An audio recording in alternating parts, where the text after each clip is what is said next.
வணக்கம். நான் சாந்தி வெற்றிவேல். உங்களுக்கு நிறைய விஷயங்களை என்னுடைய சேனலில் சொல்லிகிட்ருக்கேன். ஒரு சாதாரண கல் சக்தி வாய்ந்த தெய்வம் ஆகிறது எப்படி? உங்களுக்கு இது வரைக்கும் தெரியாத ரகசியம்தான். இது வரைக்கும் நீங்கள் அதை தெரிஞ்சுக்கணும்னு விரும்பினதும் கிடையாது. ஆனால் இப்போ தெரிஞ்சுக்கும் போது உங்களுக்கு பிரமிப்பாக இருக்கும். ஏன்னா நான் மேலேயே போட்டிருக்கேன் ரகசியம்னு. நிறைய பேருக்கு யோசனை இருக்கும், எங்கேயோ ஒரு இடத்துல சிலை செய்கிறாங்க, அதை கோயிலில் கொண்டாந்து வச்சு சாமின்றாங்க. ஆனால் அந்த சாமிக்கு எப்படி சக்தி வருது? அது நம்ம கண்ணீர் சிந்தனா எப்படி பதில் கொடுக்குது? நம்ம கேட்குற விஷயத்தெல்லாம் தெளிவாக உள்வாங்கிட்டு எப்படியெல்லாம் நமக்கு அது அந்த செயலை செஞ்சு கொடுக்குது அப்படின்ற இந்த விஷயத்தை தான் நீங்கள் முழுக்க முழுக்க தெரிஞ்சுக்க போகிறீங்க. அதுக்கு முன்னாடி என் சேனலை பார்க்குறவங்க தயவுசெய்து சப்ஸ்கிரைப் பண்ணுங்கள். இன்னும் நிறைய நல்ல விஷயம் உங்களுக்காக காத்துட்ருக்கு. நீங்கள் இதுக்கப்புறம் இந்த பதிவை தெளிவாக கேளுங்க. உங்களுக்கு முழுக்க கேட்டால் தான் இதோட ரகசியம், ஆச்சரியம் எல்லாமே உங்களுக்கு தெரியும். இனி கோயிலுக்கு போனால் எப்படி சாமி கும்பிடணும், எப்படி அந்த கடவுள்கிட்டேருந்து சக்தி வாங்கணும், இப்படி நிறைய விஷயம் உங்களுக்கு சொல்லி கொடுக்க போகிறேன். பாறைன்றது 2 வகையில் இருக்குங்க. ஒன்று ஆண் பாறை, இன்னொன்று பெண் பாறை. இதில் ஒரு தேர்ந்தெடுக்கப்பட்ட பாறையில் தான் ரொம்ப அழகான கடவுள் ஓவியத்தை வரைவாங்க. அதுக்கப்புறம் உளி கொண்டு அழகாக செதுக்குவாங்க. இது வரைக்கும் அந்த விஷயம் நமக்கு தெரியும். இப்போ அந்த ஓவியத்தை இவங்க செதுக்கி முடித்ததும் சிற்பிகள் அந்த செதுக்கிறதுக்காக அந்த சிலை மேலே கால் வச்சு உட்காருவாங்க. நல்லா உட்காந்து பேசுவாங்க, டீ குடிப்பாங்க. அதுக்கப்புறம் அந்த சிலையை கீழே வைப்பாங்க. தூக்கம் வந்தால் அது மேலே தலை வச்சுட்டு கூட படுப்பாங்க. இப்படி எல்லாம் அந்த சிலையை செதுக்குவாங்க. நம்ம நினைக்கிற மாதிரி காலையில் பயபக்தியோடு குளிச்சுட்டு வந்து, அது அந்த காலம் குளிச்சுட்டு வந்து இந்த சிலையை செதுக்கிறதெல்லாம் கிடையாது. இதுக்கு அவங்க சிலர் இன்னும் விரதம் இருந்து ஆச்சாரமாக செய்கிறவங்களாம் இருக்காங்க. இப்படி சிலர்கிட்ட கைவண்ணம் அழகாக இருக்கும். அவங்களுக்கு எப்படி வேணாலும் செதுக்கி அந்த சிலையை கொடுத்துருவாங்க. சிலைன்றது ரொம்ப அற்புதமான விஷயம். இதை அழகாக செதுக்கி முடித்ததுமே அந்த சிலையை கொண்டு போய் எங்கே சேர்க்கணுமோ அங்கே கொடுத்துருவாங்க. அவங்களுக்கு அந்த சிலையை எடுத்துகிட்டு போய் எந்த கோயிலில், இப்போ ஒரு கோயிலில் கேட்டிருக்காங்க சிலைன்னா, அந்த கோயில் சிவாச்சாரியார்கிட்ட அந்த சிலையை கொண்டு போய் கொடுத்துருவாங்க. இப்போ அந்த சிவாச்சாரியார் என்ன பண்ணுவார், புண்ணிய நதியிலேருந்து எடுத்துகிட்டு வரப்பட்ட அந்த புண்ணிய நீர்கள், கிட்டத்தட்ட எத்தனையோ புண்ணிய நீர்களை ஒரு இடத்துல ஊற்றி வச்சு அதில் அந்த சிலையை படுக்க வச்சுருவாங்க. 48 நாள் அந்த ஜலவாசம் அந்த சிலையில் இருக்கும். இந்த ஜலவாசத்தில் சிலை இருக்கிறது எதுக்குன்னா, இந்த சிலையில் விரிசலோ ஓட்டையோ இருந்துச்சுன்னா அந்த நீர் அதுக்குள்ளே நுழையிறது அந்த குமிழ்கள் மூலமாக நமக்கு தெரிஞ்சிடும். அந்த சிலைகளை எடுத்துக்க மாட்டாங்க. 48 நாள் அந்த சிலை அந்த குமிழ்லாம் வராமல் இருந்துச்சுன்னா அப்படின்னா அந்த சிலை தண்ணியில் ஊறி போய் கொஞ்சம் கொஞ்சமாக இறுகி இருக்கும். அந்த சிலை இந்த தண்ணியில் 48 நாள் இருக்கிறதுல நல்லா இறுகிட்டு இருக்கும். அதுக்கப்புறம் அந்த சிலையை எடுத்துகிட்டு போய் நவதானியங்கள் ஒரு பெட்டியில் வச்சு அதில் அந்த சிலையை படுக்க வச்சுருவாங்க. நவதானியங்கள், அந்த தானியங்கள் சிலை முழுக்க வச்சுருப்பாங்க. ஃபுல்லாக மேலெல்லாம் போட்டு வச்சுருப்பாங்க. ஒரு விஷயம் உங்களுக்கு இங்கே சொல்ல போகிறேன். இந்த நவதானியங்கள் ஒவ்வொன்றுக்கும் ஒவ்வொரு அனலை கொடுக்கக்கூடிய தன்மை இருக்குது. அந்த கல்லில் ஏதாவது இருந்துச்சுன்னா அந்த நவதானியங்களுக்கு இழுத்துக்கிற தன்மை இருக்குது. ஒவ்வொரு தானியமும் ஒவ்வொரு சக்தியான அனலை கொடுக்கும். இந்த கல்லில் ஏதாவது இருந்ததுன்னா அது தன்னுடைய அந்த தானியத்தில் இழுத்துக்கும். அந்த தன்மை தான் அந்த நவதானியத்துக்கு இருக்குது. இந்த அனலால் அந்த கல், இந்த அனலெல்லாம் எடுக்கப்பட்டதுனால அந்த கல் இன்னும் இறுகும். முதல்ல இருந்ததை விட இன்னும் இறுகும். அந்த அனல் ஒருவேளை அந்த நவதானியத்துடைய அனல் அந்த கல்லால் தாங்க முடியல அப்படின்னா பட்டுன்னு ஒரு விரிசல் வந்துடும். அப்பவும் அந்த சிலை ரிட்டர்ன் கொடுத்துருவாங்க, எடுக்க மாட்டாங்க. அது இதுக்கப்புறம் பூஜைக்கு உதவாது. அதுக்கப்புறமும் அது விரிசல் வரல அப்படின்னா அந்த சிலைக்கு அடுத்தது பொன் வாசம், அதாவது தங்கம், வெள்ளி, பித்தளை, இந்த ஐம்பொன்னுங்கள் இருக்கு இல்லையா, இந்த ஐம்பொன்னுங்களுக்கு நடுப்புறம் அந்த சிலையை வைப்பாங்க. தங்கம், வெள்ளி, செம்பு, பித்தளை, இது இரும்பு, இது எல்லாத்துக்கூடவும் அந்த சிலையை வைப்பாங்க. இதனால் அந்த சிலையில் இருக்கிற தோஷங்கள் நம்ம முதல்ல பார்த்தோம் தெரியுமா? இந்த சிலை மேலே உட்காருவாங்க, கால் வைப்பாங்க. ஏன்னா அப்படிலாம் பண்ணால் தான் அவங்களால அந்த சிலையை செதுக்க முடியும், அந்தந்த ஆங்கிளில் உட்காந்து செதுக்க முடியும். இந்த அத்தனை தோஷமும் இந்த ஐம்பொன்கள் எடுத்துரும். முதல்ல அந்த தண்ணி எடுத்துரும், அடுத்தது நவதானியம், அடுத்தது இந்த ஐம்பொன்கள். இதுலேயும் இந்த சிலை அந்த தோஷம்லாம் நீங்கி சக்தியாக இருக்கும். தங்கம் புனிதத்தன்மையை தரும், வெள்ளி தூய்மையை தரும், செம்பு ஈர்க்கிற தன்மையை கொடுக்கும். இப்படி ஒவ்வொன்றும் அந்த சிலைக்குள்ளே நுழையும், இன்னும் இறுகும். அந்த ஒரு சக்தியும் அந்த சிலையில் நுழையிறதுனால அந்த சிலை நல்லா இறுகும். இந்த சிலைத்தன்மைக்குள்ள இதெல்லாம் நுழைஞ்சிடுது. அடுத்தது சைன வாசம் அப்படின்னா புலித்தோல், மான் தோல் தூய்மைப்படுத்தி அது மேலே பட்டு துணியை விரித்து அந்த சிலையை படுக்க வைப்பாங்க. இந்த புலித்தோல், மான் தோல்லாம் சக்தி அதிகம் கொடுக்கறது. நம்ம முனிவர்கள்லாம் அது மேலே உட்கார்ந்துட்டு தான் தியானம் பண்ணுவாங்க. அது மேலே பட்டு துணியை போட்டு அந்த சிலையை படுக்க வச்சுருவாங்க, சுருட்டி படுக்க வச்சுருவாங்க. இது எதுக்காகன்னா இந்த சிலையிலேயே எங்கேயாவது மேடு பள்ளம் இருக்குதா அப்படின்னு பார்க்கறதுக்காக தான். இவங்க எப்படி படுக்க வச்சாங்களோ அந்த அப்படியே 48 நாளும் இருக்கணும். கொஞ்சம் நகர்ந்திருந்தாலோ இல்லை மேடு பள்ளம் இருந்தாலோ இந்த சிலையில் படுக்க வைக்கும்போதே அவங்களுக்கு தெரிஞ்சிடும். இதில் ஒரு 48 நாள். இதுக்கு அடுத்தது புஷ்பவாசம். இதெல்லாம் நமக்கு இவ்வளோ நாள் தெரியாமல் இருந்தது. ஆனால் நான் சொன்ன அப்புறம் நிச்சயமாக உங்களுக்கெல்லாம் இதெல்லாம் பிடிச்சா கண்டிப்பாக கமெண்ட்டே பண்ண மாட்டேன்றீங்க. அடுத்தது புஷ்பவாசம். நல்ல வாசனை பூக்கள் அத்தனையும் கொண்டு அந்த சிலையை வச்சு இதுக்குன்னு ஒரு பெரிய பெட்டி வச்சுருப்பாங்க. அதுக்குள்ளே அந்த சிலை மேலே அந்த மொத்த பூவை முதல்ல கீழே கொஞ்சம் பூ போடுவாங்க, அதுக்கப்புறம் சிலையை வைப்பாங்க, அதுக்கு மேலே மொத்த பூக்களையும் போடுவாங்க. இந்த புஷ்பங்கள் வாசம் ஈர்க்கிற தன்மையும் மூலிகை குணங்களையும் அந்த சிலைக்கு இன்னும் கொடுத்து இருக வைக்கும். 48 நாளும் இந்த பூக்கள் அந்த சிலைகளோடு தான் இருக்கணும். எந்த சிலை செஞ்சாங்களோ அதோடு தான் இருக்கும். இந்த சிலையில் இருக்கிற அந்த பூ, அந்த மூலிகை எல்லாமே அதில் இருக்கும். வாசனை பொருட்கள் அத்தனையும் இருக்கும். இது அத்தனையும் அந்த சிலை மொத்தம் எடுத்துக்கும். கிட்டத்தட்ட 288 நாள் இந்த சோதனை முடியும். இந்த 288 நாள் இந்த சோதனை முடிஞ்சதும் திரும்பவும் புண்ணிய நீரில் அந்த சிலையை நீராட்டி சிலையை எங்கே வைக்கணும் அப்படின்றத முடிவு செய்வாங்க.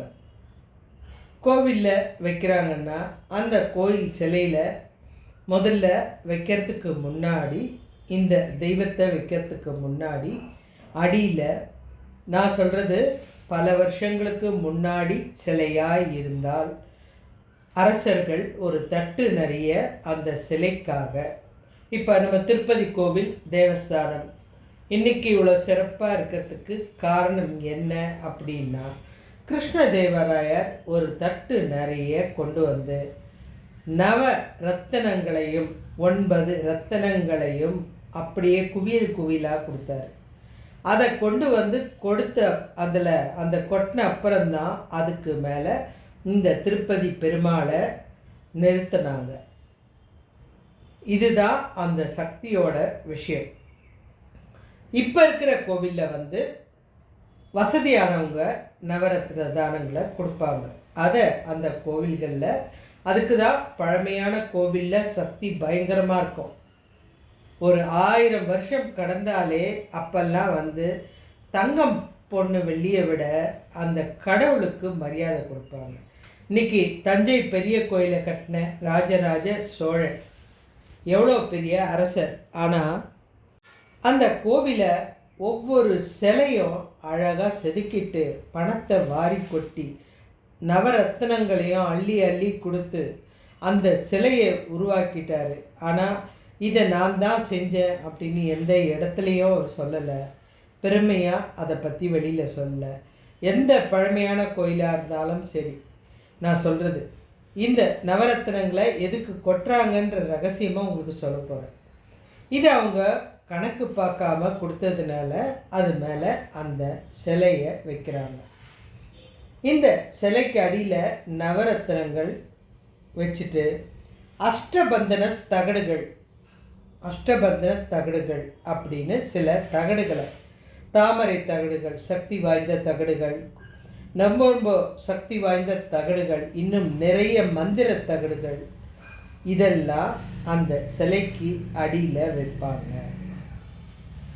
இப்போ இதெல்லாம் அந்த சிலைக்கு அடியில் முதல்ல ஒரு கோவிலில் மூலவர் செதுக்கிறதுக்கு முன்னாடி பழமையான கோயிலில் ஏற்கனவே இருக்கும்.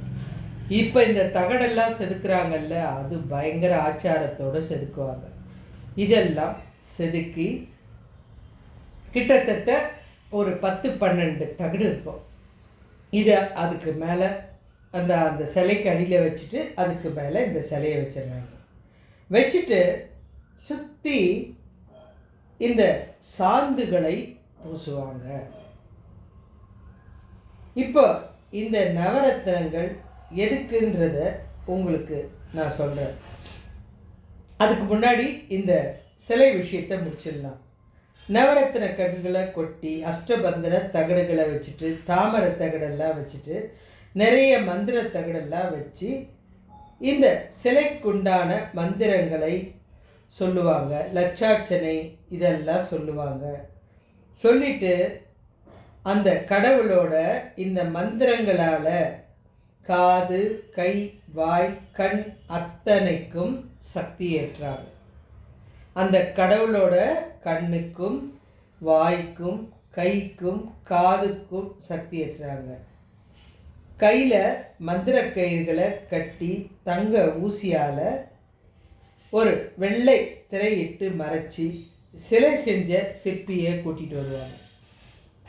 இந்த சிலையை நிறுவுற வரைக்கும் சிலைக்கு கண்ணு கிடையாது, கண்ணு திறந்திருக்க மாட்டாங்க. இந்த சிலையெல்லாம் நிறுவன அப்புறம் ஒரு வெள்ளை துணியை மறைச்சிட்டு அதுக்கப்புறம் அந்த சிலையை செஞ்சார் தெரியுமா, அந்த ஆச்சாரியை கூப்பிடுவாங்க. அப்போ அந்த ஆச்சாரி பரிசுத்தமாக ஒரு ஒரு தெய்வீக தன்மையோடு வருவார். ஏன்னா அவர் தான் அந்த கண்ணை திறந்தாகணும், அவர் தான் சிற்பி, அவர் தான் அதுக்கு உயிர் கொடுத்தாகணும். அவர் அதுக்கு முன்னாடியே விரதம் இருக்க ஆரம்பிச்சிடுவார். செலம் செய்யும் போதெல்லாம் கிடையாது, இந்த முன்னாடியே விரதம் இருந்து அதுக்கப்புறம் வந்து அவருக்கு தான் அந்த கண்ணை எப்படி திறந்தா அழகாக இருக்கும்ன்றது தெரியும். கையில் மந்திர கயிறு கட்டிடுவாங்க அவருக்கு, அதில் இருந்து அவர் விரதம் இருக்க ஆரம்பிச்சிடுவார். அதுக்கப்புறம் இந்த வெள்ளை திரையை கட்டிட்டு சிற்பியை கூட்டிகிட்டு வருவாங்க. அவரை வச்சு தான் தங்க கம்பியால் அந்த கண்ணை திறப்பாங்க.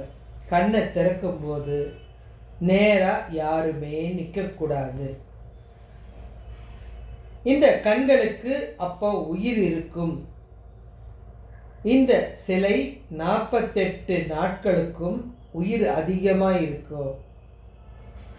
அந்த சிலையை சுற்றிலும், அதாவது கும்பாபிஷேகம் நடந்து மந்திரங்கள்லாம் சொல்லி இந்த சிலைக்கு கீழே இதெல்லாம் போட்டு மூலவரை நிறுவன அப்புறம் ஐயரை, அதாவது அந்த சிற்பியை கூட்டு வந்து கண்ணை திறந்த அப்புறம் 48 நாள் அந்த கோவிலில் உயிரோட்டமும் கண்ணில் சக்தியும் அதிகமாக இருக்கும். இதுக்காக நம்ம எதிர்க்க நின்னோம்னா நம்மளால தாங்க முடியாது. அந்த கோவிலில் எவ்வளோ பெரிய சக்தி வாய்ந்த ஆளாக இருந்தாலும் இந்த சக்தியை தாங்க முடியாது. அதனால் களிம்பு, ஒரு சிகப்பு கலரில் களிம்பை, மூலிகை களிம்பு, அதை சிலையை சுற்றிலும் கீழே மூடுவாங்க. இப்போ உங்களுக்கு நான் இந்த ரகசியத்தை சொல்ல போகிறேன். இந்த சிலையை வச்சுட்டு நவரத்தினம் வச்சாங்களா? நவரத்தினம் அப்படின்றது நீங்கள் யோசிச்சு பாருங்கள். நமக்கு ஒரு தோஷம் இருந்தாலே ஒரு ஜோதிடரும் இந்த கல்லில் மோதிரம் போடுங்க, இந்த சக்தி வரும், அந்த சக்தி வரும், வைரம் போட்டால் இது வரும் அப்படின்றாங்க. இது மனிதனுக்கு, கடவுளுக்கு நவரத்தினங்களும் அங்கே இருக்கிறதுனால மொத்த ஆற்றலும் இழுக்கக்கூடிய சக்தி இருக்கும். இது இல்லாமல் இந்த தகடு இருக்குது தெரியுமா? இந்த தகடு மிக சக்தி வாய்ந்த மந்திரங்களை வச்சிருக்க தகடு. அந்த தாமரை தகடு, செப்பு தகடு, இதெல்லாம் மந்திரத்தை அப்படியே டக்கு டக்குன்னு இழுத்துக்கக்கூடிய சக்தி வாய்ந்த தகடு. இதெல்லாம் வச்சிருக்கிறதுனால இந்த கோவில் இப்போ நிறுவப்பட்டுடுச்சு. அதுக்கு முன்னாடி லட்சார்ச்சனை நடக்கும். அது ஒரு 3-4 நாள் நடக்கும். அந்த கோவிலில் யாகங்கள் நடக்கும், பூஜைகள் நடக்கும், லட்சார்ச்சனை, கோடியார்ச்சனை, என்னென்ன நடக்குதோ அது அத்தனை மந்திரமும் அந்த சிலைக்கு அடியில் இருக்கிற அந்த தகடுகளும் அந்த நவரத்னங்களும் இழுத்துக்கும், முழுக்க முழுக்க இழுத்துக்கும். அதில் கொஞ்சம்தான் வெளியில் நடமாடும். அதனால தான் அந்த உடனே அந்த இழுத்துக்கிற உடனே இவங்க ஒரு 3 நாளில் அதை சந்தனம், அதாவது அந்த சிகப்பு கலர் களிம்பு போட்டு மூடிடுவாங்க அந்த சிலைகளை. இந்த சிலைன்னு கிடையாது, எந்த சிலைக்கு மந்திரம் சொல்கிறாங்களோ அதுக்கெல்லாம் அந்த களிம்பு போட்டு மூடிடுவாங்க. இப்போ இந்த சிலைக்கு அபாரமான சக்தி இருக்குது. அந்த சக்தி வெளியில் வந்துடக்கூடாதுன்றதுனால தான் களிம்பு போட்டு மூடிட்டாங்க. ஆனால் அதையும் மீறி இந்த கோவிலை சுற்றிலும் அந்த சக்தி அதிர்வலைகள் ஆரோ வடிவில் சுற்றி வந்துக்கிட்டே இருக்கும். ஆரோ வடிவுன்னா வட்டமான வடிவில், அதாவது ஒரு கூர்லேருந்து 2 பிரிவாக அப்படியே தாமரை மாதிரி வர்றது தான் ஆரோ. இது கோவில் முழுக்க அந்த ஆரோ வடிவில் படியும், கோபுர வடிவில் படியும். இப்படி வர சக்தியை நம்ம கொஞ்சமாவது உடம்புல படணுன்றதுனால தான் இந்த கும்பாபிஷேகம் நடந்த கோவிலுக்கு ஒரு வாட்டி போயிட்டு வந்தால் உங்களுக்கு இவ்வளோ சக்தி கிடைக்கும். 1000 வாட்டி கோயிலுக்கு போன சக்தி கிடைக்கும். உங்களுக்கு அது அவ்வளோ ஆற்றலை கொடுக்கும், அவ்வளோ சக்தியை கொடுக்கும். கண்டிப்பாக கும்பாபிஷேகம் எங்கேயாவது நடந்தால் தவற விடாதீங்க, அந்த கோயிலுக்கு போங்க. இது ஒரு விதமான சக்தி நமக்கு இந்த 48 நாளில் கிடைக்கக்கூடிய சக்தி. ஏன்னா நிறைய மந்திரங்கள், வேதங்கள் எல்லாம் டக்கு டக்குன்னு அப்படியே அந்த இப்போ எப்படி நம்ம காந்தம் வச்சோம்னா அந்த இரும்பெல்லாம் ஒட்டிக்கும், அந்த மாதிரி அந்த சக்கரத்துலேயும் அந்த கல்லுலேயும் அந்த சக்தி ஒட்டிக்கிச்சு. இப்போ இந்த சக்தி இந்த 48 நாள் ஆரோ வடிவில் கோயிலை சுற்றி வர்றதுனால, ஆரோன்னா கூர்லேருந்து நம்ம கையை வச்சு பாருங்கள், 2 சேர்த்து வச்சு பாருங்கள், மணிக்கட்டையும் தாமரை மாதிரி வருதா, கூர்லேருந்து நேராக போய் கூராக முடியறது தான் ஆரோ வடிவு. இந்த ஆரோ வடிவில் வர்றதுனால தான் சாமியை நேராக நின்று அப்படியே பார்க்கக்கூடாது. ஆண்கள் இந்த பக்கமாக நில்லுங்க, அவங்களுக்கு இதயம் இந்த பக்கம் இருக்குது. பெண்கள் அந்த வலது பக்கமாக இடது பக்கமாக நிற்கணும், ஆண்கள் வலது பக்கமாக நிற்கணும். இதை முறைக்கு காரணம் இந்த ஆரோ வடிவில் போய் அப்படி சேர்றதுக்கு தான் இந்த சக்தி முதல்ல ஆரோ வடிவில் தான் வரும். நேராக ஸ்ட்ரைட்டாக எதிர்க்க இருக்கவங்க கிட்ட போகாது. அதனால தான் 2 பிரிவாக நிற்கிறது கோவிலில்.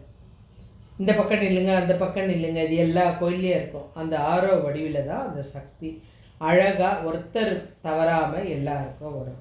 எப்போ வரும் அப்படின்னா, ஒவ்வொரு தீபாராதனை காட்டும் பொழுதும் நெருப்பு, பஞ்சபூதத்தில் நெருப்பு முக்கியம் இல்லையா? தீபாராதனை காட்டும்போது அந்த அனல் மூலியமாக அந்த சக்தி லைட்டாக அப்படியே அந்த ஜோதியில் வந்து ஐக்கியமாகும். அந்த கையில் வச்சுருக்காங்க இல்லையா தீபம், அதில் வந்து அந்த சிலைக்கு அடியில் இருக்கிற சக்தி கசிஞ்சு அந்த நெருப்புக்கு வந்துடும். அந்த நெருப்பை நீங்கள் தொட்டு கண்ணில் ஒத்திக்கும் போது அதோட சக்தி உங்கள் கண் வழியாக உங்களுடைய உடலுக்கு போய் சேர்ந்துடும். சிலர் வந்து அப்படி நம்ம பக்கமாக இழுத்துப்பாங்க, அதெல்லாம் இல்லை. அதை லைட்டாக தொட்டு உங்கள் கண்ணு ரெண்டு மேலே, கண்ணுக்கு தான் இழுக்கிற சக்தி அதிகம். கடவுளோட சக்தி உங்கள் ரெண்டு கண்லேயும் அப்படி வைக்கும்போது வரும். நீங்கள் பார்த்துருப்பீங்க, நம்ம திதி கொடுக்கும்போது கூட நம்ம அந்த தண்ணியை தொட்டு கண்ணில் வச்சாதான் அந்த ஆத்மாக்கள் நமக்குள்ளே வந்து இறங்குவாங்க. எல்லாத்துக்குமே அந்த கண்ணோட பவர் அவ்வளோ இது. அதே மாதிரி அந்த நேரம் தயவு செய்து கண்ணை மூடி, ஆண்டவா எனக்கு இதை பண்ணு அதை பண்ணுன்னு கேட்காதீங்க. அந்த கடவுளை தீபாராதனை காமிக்கும்போது நீங்கள் பார்க்கும்போது நான் உங்களுக்கு சொன்ன கண்ணில் சக்தி அதிகம். உங்கள் கண் இறைவனோட கண்ணை பார்க்கணும். அந்த தீபாராதனையில் அந்த கண் கிட்ட தான் காமிப்பாங்க, அந்த சாமி கிட்ட தான் காமிப்பாங்க. பழைய காலத்து கோவிலெல்லாம் விளக்கே இருக்காது, அந்த கருவறை இருட்டாக தான் இருக்கும். வெளிச்சம் வந்து சீக்கிரம் அந்த சக்தியை கரைச்சிடும், அதனால் கருவறை இருட்டாக தான் இருக்கும். நம்ம தீபாராதனை காமிக்கும்போது அந்த கடவுளை பார்க்கக்கூடிய வாய்ப்பு கண் நிறைய வாய்க்குங்க. நீங்கள் யோசிச்சு பாருங்கள், உலகத்தில் வந்து எவ்வளோ கோடிக்கணக்கான சொத்து இருந்தாலும் நீங்கள் எல்லாத்தையும் அனுபவித்தாலும் ஆனால் நீங்கள் கண்ணில் பார்த்த காட்சி தான் கடைசி வரைக்கும் மனசில் சந்தோஷத்தை கொடுக்கும். அது பேரன் பேத்தியோ, நீங்கள் பார்க்காத இடங்களோ, கோவில்களோ, விருப்பமான நபர்களோ, எதை நீங்கள் கண்ணில் ஆசையோடு பார்க்குறீங்களோ அது எதாலையும் அழிக்க முடியாது. நீங்கள் வாங்கின கார் மறைஞ்சு போயிருக்கலாம், நீங்கள் போட்ட நகைகள் இல்லாமல் இருக்கலாம், உங்கள் கூட வாழ்ந்த உறவுகள் இல்லாமல் இருக்கலாம். ஆனால் அந்த கண் மாத்திரம் அந்த காட்சியை மனசில் வச்சிட்ருக்கோம். அதுதான் உங்களுக்கு கடைசியில் ஞாபகப்படுத்தும். அந்த கண்ணுக்கு அந்த சக்தி. இன்றைக்கி ஏன் உங்களை வந்து யாத்திரை போங்கன்னு சொல்கிறாங்க? யாத்திரை எல்லாம் போகும்போது பார்க்கணுமே, அந்த காட்சியெல்லாம் திரும்பவும் இந்த கண்ணு பார்க்காதான்னு எங்கும். ஆனால் அதை பார்த்துட்டு வந்த அப்புறம் அப்படி ஒரு சந்தோஷம் அந்த உடலுக்கு கிடைக்கும். கடவுளை நல்லா பாருங்கள். அதுக்கப்புறம் அந்த கோயிலை சுற்றி அந்த அதிர்வலைகள் இருக்கிறதுனால நீங்கள் அந்த கோவிலை சுற்றிலும் ஒவ்வொரு அடியாக சந்தோஷமாக நடங்க. அதே மாதிரி அபிஷேகத்தை போதும், தீபாராதனை போதும், இந்த ஒரு சக்தியும் கொஞ்சம் கொஞ்சமாக உங்களுக்கு கரைஞ்சி அது மூலியமாக உங்களுக்கு கிடைக்கும். நம்ம கோயிலுக்கு போகிற ரகசியம் உங்களுக்கு புரிஞ்சிருக்கும். தினம் மந்திரம் சொல்கிற கோயில் எதுவாக இருந்தாலும் நீங்கள் மக்கள் இருக்கீங்களோ இல்லையோ அதை பற்றி கவலை இல்லை. தினமும் காலையில் ஐயர் வந்து அர்ச்சனையோ மந்திரமோ ஒரு கோவிலில் தொடர்ச்சியாக அந்த டைமுக்கு 6 மணிக்கு இந்த கோயிலுக்கு போனால் பூஜை நடக்கிறத பார்க்கலாம் அப்படின்னு வெயிட் பண்ணாமல், யாருக்கும் நிற்காமல் கடவுளுக்காக பண்ணுற பூஜை நடக்கிற எல்லா கோயில்லையும் இந்த சக்தி அலைமோதும்.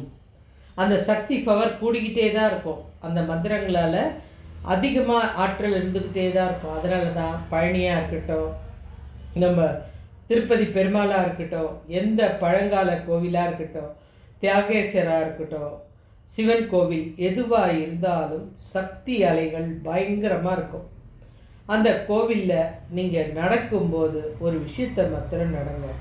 இது பல யுகங்களை கடந்த கோவில்.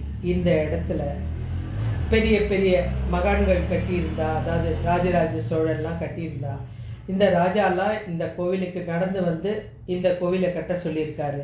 இங்கே நின்று பேசியிருப்பார், கடவுள்கிட்ட பேசியிருப்பார், கடவுள் இந்த கோயிலுக்கு வந்திருப்பாங்க. ஏன்னா அப்போல்லாம் கோவில்லாம் கட்டினா கடவுள் நேரடியாக அந்த கருவறைக்கு வர்றதுக்காக இவங்கக்கிட்டேயே டைம் கேட்பாங்க. இவங்களே கோயில் முடிஞ்சதுமே கடவுள்கிட்ட தான் கேட்பாங்க, கும்பாபிஷேகம் எப்போ வச்சுக்கலாம், கடவுள் சொன்ன தேதியில் தான் வைப்பாங்க. மதுரை மீனாட்சி அம்மன் ஆகட்டும், கடவுளெல்லாம் அங்கே நடமாடின இடம். நம்ம எப்படி அந்த இடத்து சக்தி எப்படி நம்ம ஒரு சின்ன விஷயம், ஒரு மகான் ஒருத்தர் அங்கே ஒரு இடத்துல உட்காந்து போனால் சாமி அப்படின்னு காலில் விழுறோம், தொட்டு கும்பிட்றோம். ஆனால் கடவுளே இருந்த இடம், மகத்தான இடம். அந்த இடத்தெல்லாம் பார்க்கும்போது அந்த இடத்துல உட்காருங்க. உட்காந்துட்டு உங்கள் வேண்டுதலை நினைங்க. மனப்பூர்வமாக அந்த இடத்த சுற்றி பாருங்கள். கடவுள் உட்கார்ந்துருக்க இடத்துல நான் உட்கார்ந்துருக்கேன். இந்த இடம் இத்தனை புனிதமானது, இத்தனை ஆற்றல் வாய்ந்தது. அதெல்லாம் கிடைக்கிறது ரொம்ப கஷ்டங்க. அதை நீங்கள் யாருமே தவற விடாதீங்க. அதே மாதிரி கோயிலுக்கு போனால் நம்ம போய் அங்கே நம்ம வாங்க வேண்டியது சக்தி. அந்த சக்தி உங்களுக்கு நீங்கள் இருக்கிற இடத்துல வரும். இந்த ஆரோ வடிவில் நீங்கள் நிற்கும்போது நீ முன்னாடி போ, நீ தள்ளிப்போ, கடவுள் யாருக்கும் கிடையாது. அத்தனை பேருக்கும் அந்த சக்தியை அதிர்வலையாக கொடுக்குது. யாருக்கு ரொம்ப பக்தி அதிகமோ அந்த அதிர்வலை தானே தேடி ஒட்டிக்கும். இதில் நம்ம சண்டை போட்டு அந்த அதிர்வலையை வாங்கிறதுக்கு தேவையே கிடையாது. முக்கியமாக யார் பார்த்தாலும் தள்ளுன்னு சொல்லிட்டு தள்ளி விட்டுட்டு நீங்கள் அந்த சக்தியை வாங்கணும்னு நினைக்காதீங்க. அது ரொம்ப தப்பான விஷயம். ஆண்கள் ஒரு புறம் நிற்பாங்க, பெண்கள் ஒரு புறம் நிற்பாங்க. வீட்டில் தான் நம்ம எல்லாருமே இணைப்பிரியாமல் இருக்கோம். இங்கே நிற்கிறது தப்பே கிடையாது. ஏன்னா இதயம் சம்பந்தப்பட்டது. அந்த இதயத்துக்கும் அதாவது ஆண்களுக்கு சட்டை போடாமல் இருப்பாங்க. அதனால் அவங்களுக்கு ஸ்ட்ரெயிட்டாக அந்த சக்தி இதயத்துக்கு போகும். பெண்கள் தன்னுடைய உடம்புல தங்கமோ தாலியோ போட்டிருப்பாங்க.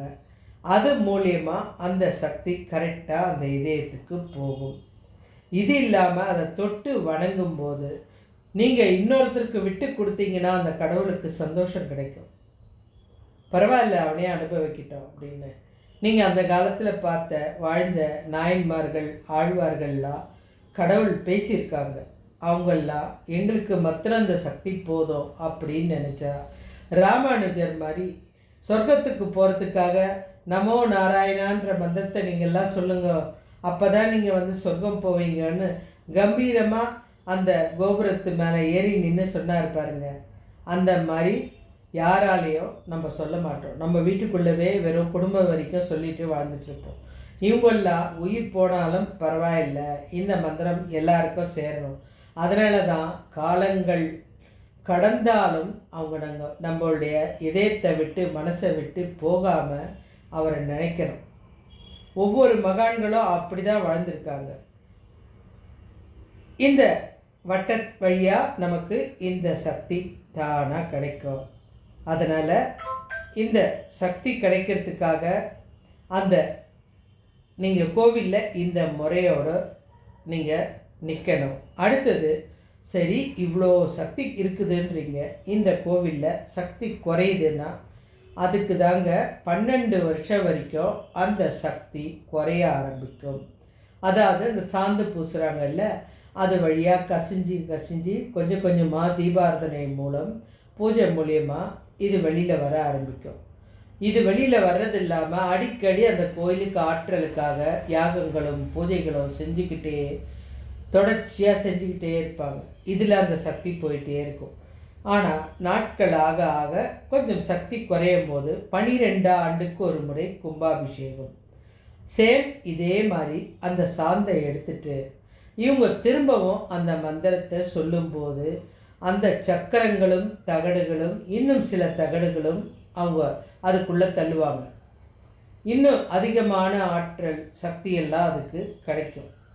இதெல்லாம் அந்த சக்தி கொஞ்சம் கொஞ்சமாக சேர்றதுக்காக தான், திரும்பவும் அதிகரிக்கணுன்றதுக்காக தான் இந்த 12 ஆண்டுக்கு ஒரு முறை கும்பாபிஷேகம் செய்கிறாங்க. அந்த கும்பாபிஷேகம் முடிஞ்சிட்டோம் 48 நாள் அந்த சக்தி அது இருக்கும்.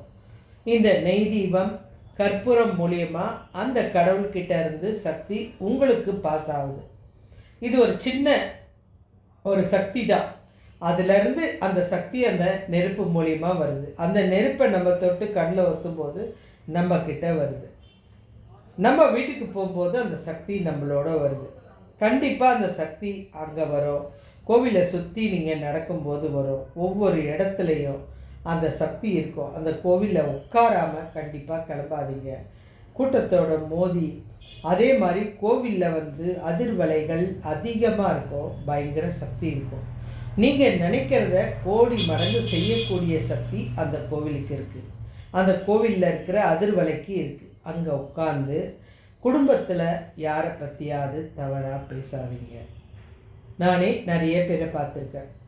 வீட்டில் இருக்கிற கஷ்டத்தை நீங்கள் மனசால் நினச்சிக்கோங்க, சொல்லுங்கள், அது கடவுளுக்கு புரியும். இன்னொருத்தர்கிட்ட பகிராதீங்க. அது வந்து எங்கள் வீட்டில் இன்றைக்கி இப்படி நடந்துச்சு, அப்படி நடந்துச்சு, ஏன் என்ன இப்படி பண்ணுறாங்கன்னு தெரியல. இந்த தவறான கருத்துக்களோ அல்லது ஒரு ஓரமாக உட்காந்து செல்ஃபோன் பேசுகிறதோ இதெல்லாம் வந்து அதிர்வலைகள் அப்படியே உங்களை திருப்பி தாக்கும். அதனால் இந்த கோயிலுக்கு கண்டிப்பாக போனீங்கன்னா வீட்டு கதையோ மற்றவங்களை திட்டுறதோ அல்லது மற்றவங்கள பற்றி குறை சொல்கிறதோ, நம்ம நிறைய பேர் ஒரு நல்ல ஒரு இடம் கோவிலுன்றது, இங்கே உட்காந்து நம்ம திருப்தியாக எவ்வளோ நேரம் வேணாலும் பேசலான்னு சொல்லி குடும்ப கதையை பேசுறது, அதெல்லாம் தப்பான விஷயம். முடிஞ்சால் கோவிலில் உட்காரும்போது எவ்வளோ நேரம் முடியுமோ அவ்வளோ நேரம் உங்களை பலப்படுத்திக்கோங்க. எப்படின்னா, நல்ல ஒரு சிவன் மந்திரத்தை சொல்லுங்கள். சிவன் மந்திரத்தை சொல்ல சொல்ல சொல்ல அது வந்து உங்களுக்கு மற்ற நாள் சொல்கிறத விட மனசால் ஒரு ஓரமாக உட்காந்து நீங்கள் படிக்க படிக்க அங்கே இருக்கிற தெய்வீக ஆற்றல், அங்கே வந்திருக்க மக்களோட நல்ல எண்ணங்கள், உள்ளங்கள் எல்லாத்துடைய அதிர்வலையோடு சேர்ந்து உங்கள் இதயத்துக்கும் அந்த மந்திரம் அதிகமாக பாஸ் ஆகும். அது ஒரு எனர்ஜி. இப்போ நம்மளுக்கு ஆக்சிஜன் குறைவாக இருக்குது, ஒரு ஆக்சிஜன் சிலிண்டரை ஏற்றின அப்புறம் ஆக்சிஜன் அளவு நல்லா இருக்குது, உடம்புல நீர் கம்மியாக இருக்குது, போய் ஒரு குளுக்கோஸ் பாட்டில் ஏற்றிட்டு வந்தால் குளுக்கோஸ் அதிகமாக இருக்கும், உடம்புல நீர் சக்தி அதிகமாக இருக்கும், ஆரோக்கியம் வந்துடும். அந்த மாதிரி கோவில் என்றது உங்களுக்கு இருக்கிற தவறான சிந்தனைகளை எடுத்து நல்ல சிந்தனைகளை ஆற்றல்களை அதிகப்படுத்துறது தான் அந்த கோவில். யாரையும் குறையே சொல்லக்கூடாது, அது நமக்கு தேவையே இல்லை. நம்ம ஆற்றலை வளர்த்துக்கிட்டே போங்க, நம்மளுக்கு சக்தி அதிகரிக்கும். அது முக்கியம். இங்கே நமக்கு சக்தி கொடுக்கறதுக்கு யாருமே கிடையாது, ஆற்றல் கொடுக்கறதுக்கு யாரும் கிடையாது. அது மானசீகமாக நம்மளே செஞ்சாதான் நடக்கும். நீங்கள் இதை கண்டிப்பாக பண்ணி பாருங்கள். உங்கள் வாழ்க்கையில் நடக்கிற ஒவ்வொரு மாற்றத்தையும் பாருங்கள். உடம்பு நல்லா இருக்கும்போதே நான் சொல்கிற ஒரு சின்ன அறிவுரை, ஏதாவது பழங்கால கோவிலுக்கு போங்க. அதாவது நான் சொல்கிறது என்னென்னா, இந்த 108 திவ்ய தேசம் இல்லை சிவன் கோவில்கள், அம்மன் கோவில்கள், இப்போ திருக்கடையூராக இருக்கட்டும், தியாகேஸ்வராக இருக்கட்டும், திருவாரூர் கோயில்களாக இருக்கட்டும், சக்கரபாணி கோயிலாக இருக்கட்டும், இல்லை வந்து லலிதாம்பிகை கோயில், எதுவாக இருந்தாலும் அந்த கோவிலுக்கு போனீங்கன்னா குரூப்பாக போயிட்டு டக்குன்னு வெளியில் வரணும்னு நினைக்காதீங்க. குடும்பத்தோடு போங்க. அங்கே மொத்தமாக ஒவ்வொரு சாமியை ரசிச்சு பாருங்கள். ஏன்னா கடவுள்கள் நடமாடின இடம். அப்போது உங்களுக்கு அந்த இடத்துலையே ஒரு சக்தி பயங்கரமாக கிடைக்கும். உங்கள் வீட்டில் உங்களுக்கு எங்கே சக்தி கிடைக்கும்? உங்கள் வீட்டு பூஜை ரூமில் தான் சக்தி கிடைக்கும். ஏன்னா நீங்கள் பண்ணுற பூஜைக்காக. நம்ம இவ்வளோ பிரம்மாண்டமாக வேதத்தையோ மந்திரங்களையோ சொல்லி இந்த பூஜைகளை செய்ய மாட்டோம். ஆனால் இந்த கோயில்ன்றது பல மகான்களும், இப்போ மாங்காடு கோயில் எடுத்துக்கிட்டால் முதல்ல அனலாக இருந்தது, அதுக்கப்புறம் வந்து ஆதிசங்கரர் வந்து அந்த இடத்துல சக்கரம் வச்சார். இங்கே வந்து காஞ்சி பெரியவர் வந்து சக்கரம் நிறுவினார். அந்த மாதிரி சக்தி வாய்ந்த இடங்கள் இருக்குது. அவங்கெல்லாம் அந்த மகானெல்லாம் இப்போ இல்லைன்னாலும் நம்ம அந்த இடத்துக்கு போகும்போது அந்த ஆற்றல் நல்லா இருக்கும். அதே மாதிரி காஞ்சி வரதராஜ கோவில், நிறைய கோவில், பழங்காலத்து கோயில் கொட்டி கிடக்குது. நம்ம தமிழ்நாட்டோட பெருமையே அதுதான். அந்த கோவிலுக்கு போங்க. கண்டிப்பாக அந்த இடத்துல ஒவ்வொரு இடத்தையும் சுற்றி பாருங்கள். நீங்கள் முடிஞ்சால் ஒரு கோயிலுக்கு போகிறீங்கன்னா, கோயிலுக்கு போகிறோன்னு நினைக்கிறத விட கூகுளில் போயிட்டு அந்த கோவிலை பற்றி என்ன ரகசியம் இருக்குது அதை முதல்ல தெரிஞ்சுக்கோங்க. அதை முதல்ல தெரிஞ்சுக்கிட்டு அதை ஒரு நோட்ஸ் மாதிரி எடுத்துக்கோங்க. நம்ம கோயிலுக்கு போகிற வழியில் உங்கள் கூட வர குடும்பத்தாருக்கு அந்த விஷயத்தை பகிர்ந்து சொல்லுங்கள். இது ஒரு வகையில் புண்ணியம். அடுத்தது, அங்கே போனாலும் இவ்வளோ பெரிய கோயிலை சுற்றி பார்த்துட்டு வந்திருப்போம். வந்த அப்புறம் தான் யாரோ ஒருத்தர் சொல்லுவாங்க, விஷயம் தெரியுமா, அந்த இடத்துல இந்த இடத்துல நின்று ஒரு மந்திரம் சொன்னால் அவ்வளோ ஒரு பவரா. இப்போ ஐராப்பன் கோவில் இருக்குது, நம்ம எத்தனை வாட்டி போயிருப்போம். ஆனால் நமக்கு தெரியாது அந்த குறிப்பிட்ட ஒரு இடத்துல மாத்திரம் ஐராப்பா அப்படின்னு ஒரு வார்த்தை சொன்னால் 7 தடவை அந்த குரல் திரும்பி வருமா. அதை நம்ம இது வரைக்கும் கேட்டிருக்க மாட்டோம். அதே மாதிரி நம்ம இந்த காஞ்சிபுரம் வரதராஜ கோயில் போனோம்னா அங்கே இந்த திருக்கட்சி நம்பிகளும் அந்த பெருமாள் கிட்ட பேசினதும், அவர்கிட்ட டெய்லி உட்காந்து ஆர்கியூ பண்ணதும் அந்த இடத்த நம்ம பார்க்குறோம். ஆனால் நம்ம என்னென்ன அந்த இடத்த பார்க்குறோம், ஆனால் அதை கவனிக்காமல் வந்துடுறோம். ஆனால் நம்ம என்ன பண்ணுறோம், காஞ்சிபுரம் கோயிலுக்கு போனால் அந்த வெள்ளி பல்லியத்தோடு அந்த தங்க பல்லியத்தோடு அவ்வளோதான் தெரியுது. ஆனால் அது பக்கத்திலே தான் அவர் உட்கார்ந்து தினமும் அந்த கடவுள்கிட்ட பேசின இடம் இருக்குது. அதை நம்ம போய் பார்க்கல. கேளுங்க, இதை உங்களுக்கு தெரியாத ரகசியத்தை அந்த ஐயர்கிட்ட கேளுங்க. இங்கே வேறு இன்னும் என்ன சக்தி இருக்குன்னு. இந்த சிங்கப்பெருமாள் கோவில்னு ஒன்று சொல்லுவாங்க. அந்த கோவிலில் போனீங்கன்னா உங்களுக்கு கேட்டிங்கன்னா அந்த கண்ணை திறந்து காமிப்பாங்க. சிங்கப்பெருமாள் கோவிலில் நெற்றிக்கண் இருக்கும் அந்த பெருமாளுக்கு. அந்த நெற்றிக்கண்ணை திறந்து காமிப்பாங்க. அது தீபாரதனை போது காமிப்பாங்க. அதெல்லாம் சக்தி வாய்ந்த விஷயம், நம்ம கோவிலுக்குள்ளே ஒளிஞ்சிருக்கிற ரகசியம். தயவுசெய்து இதெல்லாம் ஒரு கோவிலுக்கும் போகிறது பெருசு இல்லை, அங்கே நின்று அந்த கோவிலை ரசித்து பாருங்கள். அந்த ஒரு பார்வை நமக்கு அவ்வளோ சக்தியை கொடுக்கும். இப்போ நான் இந்த சிலையை எப்படி செய்கிறதுன்னு சொன்னேன், இந்த சிலைக்கு எப்படி சக்தி கொடுத்தாங்கன்னு சொன்னேன், இந்த சிலைக்கிட்டேருந்து நமக்கு எப்படி சக்தி வரும்ன்றதையும் சொல்லிட்டேன். கடவுள்கிட்டேருந்து சக்தி பஞ்சபூதத்து வழியாக தான் வரணும். அந்த பஞ்சபூதத்தில் ஒன்று நெருப்பு, அடுத்தது ஆகாயம். அதுதான் அந்த கோவிலுக்கு போகிறதுக்கு முன்னாடி நம்ம முன்னாடி இருக்கோம் பாருங்கள் அந்த கொடிமரம், அதை நிமிர்ந்து பார்க்கறது. அதுதான் ஆகாயத்தை பார்த்து அனுமதி கேட்குறோம், உள்ளே போகிறோம் அப்படின்னு. அதே மாதிரி கோவிலுக்கு சுற்றுற முறை முதல்ல விநாயகர்கிட்ட அனுமதி கேட்டுட்டு தான் கோவிலை சுற்றுறோம். கருவறைக்கு போனால் முன்னாடி போய் நிற்கணுன்னே நினைக்காதீங்க. நீங்கள் எங்கே இருந்தாலும் அந்த கடவுளோட ஆற்றல் மிதந்து அந்த அதிர்வலைகள் உங்கள்கிட்ட சேரும். கோவிலில் ஒரு மூலையில் உட்காந்தா கூட உங்களுக்கு அந்த ஆற்றல் சேரும். அத்தனை சக்தி வாய்ந்த அந்த கோவிலோட ரகசியம் இதுதான். இதுக்கப்புறம் கோவிலை பார்த்துட்டோம், கிளம்பிடலாம், டைம் ஆகுது, வீட்டுக்கு போய் சாதம் வடிக்கணும், அந்த நினைப்பே மறந்துடுங்க. கோவிலை சுற்றி நிதானமாக வாங்க, அந்த கோவிலை ரசித்து பாருங்கள். சுற்றி நிதானமாக ஒரு இடத்துல உட்காந்துட்டு உங்களுக்கு என்ன மந்திரம் தெரியுமோ, சாமி மந்திரம் எது தெரியுமோ, கஷ்டமான மந்திரம்லாம் இல்லை, எந்த மந்திரம் தெரியுமோ அதை அழகாக உட்காந்து அந்த கோவிலில் உட்காந்து சொல்லும்போது அது கோடிக்கணக்கான ஆற்றலை கொடுக்கக்கூடியது. இவ்வளோ சக்தி நம்ம கிட்ட இருக்குது. ஆனால் நம்ம அதை இது வரைக்கும் கவனித்ததில்லை. நான் சொன்ன விஷயம்லாம் உங்களுக்கெல்லாம் பிடிச்சா இனி கோவிலுக்கு அடிக்கடி போங்க. நம்ம ஆற்றலை அதிகமாக்கிறதுக்கு நான் வழியெல்லாம் சொல்லிட்டேன். நீங்கள் அதே மாதிரி கோவிலுக்கு போங்க. அதே மாதிரி கோவிலுக்கு போனதுமே முதல்ல கீழே குனிஞ்சு கும்பிடுவாங்க. அதுக்கும் ஒரு சக்கரம் ஓப்பன் ஆகும். அடுத்தது கொடிமரத்தை பார்க்கும்போதோ ஒரு சக்கரம் ஓப்பன் ஆகும். திரும்பி கோவிலை சுற்றும் போதோ கருவறையில் ஒரு சக்கரம் ஓப்பன் ஆகும். அதுக்கப்புறம் சுற்றி வரும்போது திருப்பியும் அந்த கொடிமரத்துக்கிட்ட விழுந்து, அதாவது அந்த பலிப்பீடத்துக்கிட்ட விழுந்து கும்பிடும்போது அப்போது ஒரு சக்கரம். இத்தனை சக்கரம் ஓப்பன் ஆப்பின அப்புறம் நீங்கள் உட்காந்து தியானம் பண்ணும்போது எவ்வளோ சக்தி கிடைக்கும்னு பாருங்கள். நீங்கள் வீட்டில் இருந்தீங்கன்னா இத்தனை சக்கரத்தை ஓப்பன் பண்ணி நீங்கள் உட்காந்து கடவுளை கும்பிட முடியுமா? இதெல்லாம் ரகசியம். உங்களுக்கு நான் சொன்ன விஷயம்லாம் பிடிச்சிருக்கா?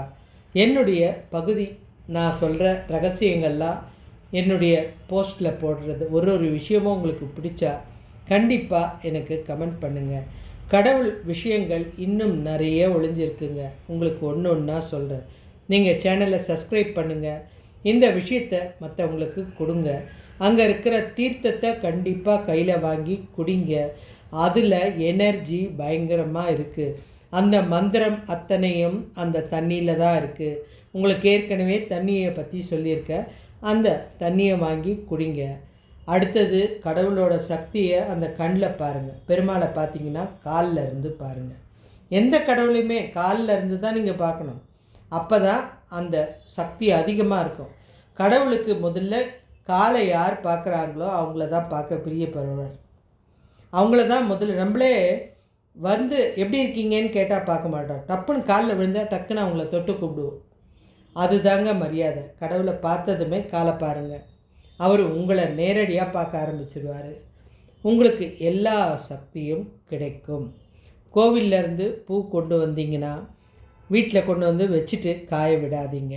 அதை முடிஞ்சால் தலையில் வச்சுக்குங்க. இல்லை வீட்டு வெளியில் மாட்டுங்க. நான் சொன்ன விஷயம்லாம் உங்களுக்கு பிடிச்சா லைக் பண்ணுங்கள், கமெண்ட் பண்ணுங்கள்.